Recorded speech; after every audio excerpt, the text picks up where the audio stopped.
ആദ്യമൊക്കെ ഞാൻ വിചാരിച്ചത് ഈ കപ്പിൾസൊക്കെ മെയ്ഡ് ഫോർ ഈച്ച് അതർ ആയിട്ടുള്ള ഒരേ വൈബിലുള്ള ആൾക്കാരെ കല്യാണം കഴിക്കുന്നതായിരിക്കും ഏറ്റവും നല്ല ലൈഫ് പാർട്ട്നേഴ്സ് എന്നാട്ടോ ഞാൻ ആദ്യം വിചാരിച്ചത്. പക്ഷേ അതൊക്കെ എൻ്റെ ഒരു തെറ്റിദ്ധാരണയായിരുന്നു എന്ന് എനിക്കിപ്പോൾ മനസ്സിലായി. കാരണം ഞാനും അനുഷ്കയും തമ്മിൽ ഒരുപാട് കാര്യത്തിന് വ്യത്യാസങ്ങളുണ്ട്.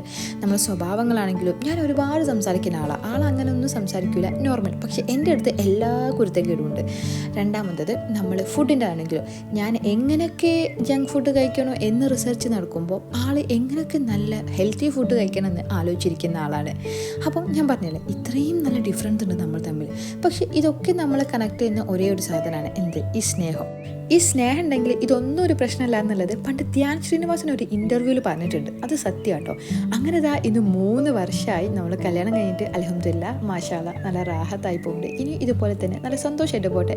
അപ്പം ഇത്രയുള്ള വീഡിയോ ഇഷ്ടപ്പെട്ട ലൈക്ക് ചെയ്യാം.